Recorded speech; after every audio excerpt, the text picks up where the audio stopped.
Olá, meu nome é Mariana e eu estou representando o meu grupo composto por mim, pela Cecília, pela Júlia, pela Natália e pelo Tiago. E nós fizemos um estudo a respeito sobre o cálculo de endereços e subredes em IPv6. A princípio, o que é o IPv6? O IP versão 6 é um protocolo criado para substituir o IP versão 4 ou IPv4. O principal motivo para as redes TCP/IP fazerem a migração de PV4 para IPv6 é a expansão, porque o IPv4 ele utiliza endereços de 32 bits, gerando em sua totalidade, ele oferece 4,3 bilhões de endereços únicos, o que pode parecer um número bem grande de endereços, mas na realidade é bem pequeno. Já o IPv6 ele utiliza endereços de 128 bits, que fornece 3,41 decilhões, ou 3,4 vezes 10 a 38, de endereços únicos. Logo, o IPv6 foi a solução entrada para o esgotamento de endereços de IPv4. E existem no IPv6 três tipos de endereços definidos. O primeiro é o unicast.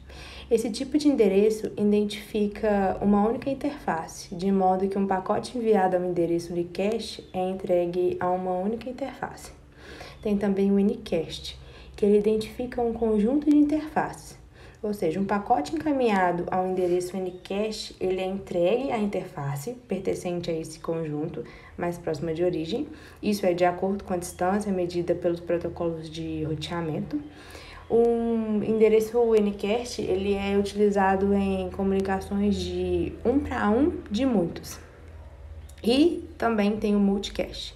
Ele também identifica um conjunto de interfaces, entretanto, um pacote enviado a um endereço multicast é entregue a todas as interfaces associadas a esse endereço. O endereço multicast ele é utilizado em comunicações de 1 para muitos. Subredes. O que são as subredes? Uma subrede ela é uma subdivisão lógica de uma rede IP. Para realizar a subdivisão de uma rede grande em redes menores permite diminuir o tráfego de rede, ou seja, simplificar a administração e aumentar a performance dessa rede. A divisão em subredes IPv6 ela requer uma abordagem diferente da divisão de subredes IPv4.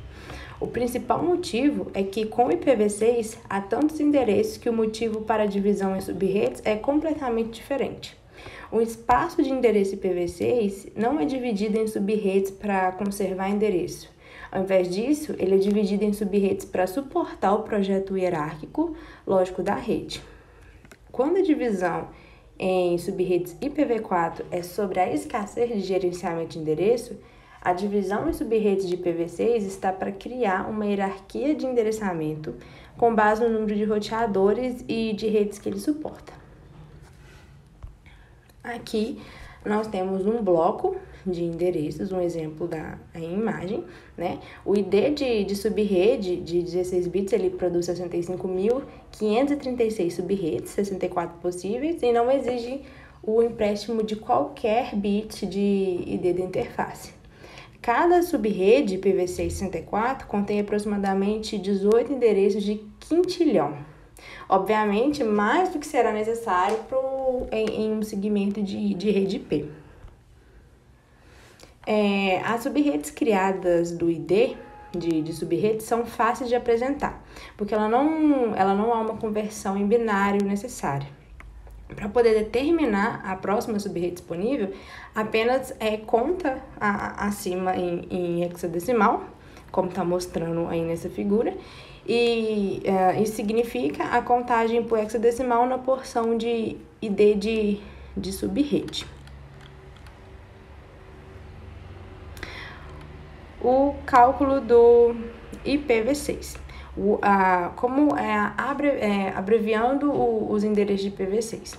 São duas regras básicas para se realizar a abreviação de um endereço IPv6, tanto por um usuário quanto por um computador roteador.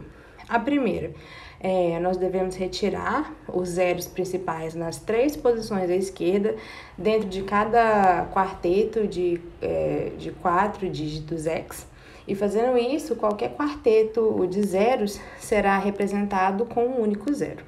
A segunda regra é que devemos substituir por dois pontos um grupo de quartetos que possuem dois ou mais quartetos exclusivamente compostos de x zeros.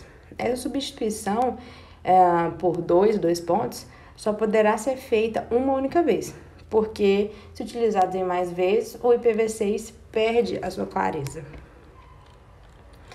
E também temos a expansão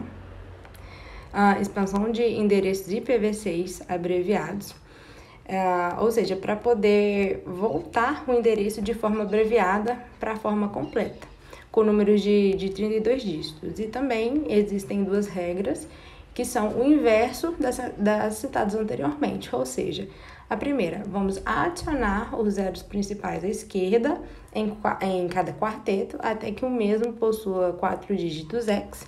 E a segunda, que em caso haja existência de dois pontos, é só fazer a contagem dos quartetos que aparecem no momento, então basta substituir os dois pontos por uma sequência de zeros até que se complete 8 quartetos. E aí, nós temos uma imagem aí que contém um exemplo, esses exemplos estão juntos, da abreviação e expansão de endereços. Então, quando queremos abreviar, os zeros à esquerda são removidos, uma sequência de grupos de zero é substituída por dois pontos duplos, e quando queremos fazer expansão, são adicionados os zeros à esquerda até que haja os 4 dígitos por grupo, e os 2 pontos duplos são substituídos por grupos de zeros consecutivos até existirem 8 grupos no total. E com isso, foi discutido durante todo esse artigo sobre protocolos IP versão 6 ou apenas IPv6, mais precisamente, sobre a estrutura de um endereçamento IPv6 e também a forma de se realizar o cálculo de subrate para encontrar o prefixo IPv6. A estrutura de um endereço IPv6 se dá por um número x de 32 dígitos, dividido em 8 quartetos, ou seja, 8 posições, com 4 números de cada e separados por dois pontos. É possível converter esse número x para binário, utilizando a representação correspondente de cada número em binário. Além disso, endereços de IPv6 podem ser abreviados, ou então, quando encontrados abreviados, esses podem ser expandidos, seguindo duas regras que são inversas para cada caso. O cálculo de subrate é utilizado de forma simples, utilizando os endereços IPv6 e o comprimento de prefixo para se encontrar o prefixo IPv6, que é o equivalente ao ID de subrate do IPv4. De forma geral, o prefixo IPv6 pode ser encontrado através de binário, mas sempre é melhor procurar outras formas que sejam mais simples, como, por exemplo, utilizando-se o mesmo princípio que o IPv4, caso o prefixo seja /p, caso o prefixo seja múltiplo de 4, utiliza-se o conceito de hex ao invés de bits, e em cada dígito é copiado ou mudado para 0. Também há casos em que o prefixo é múltiplo de 4, mas não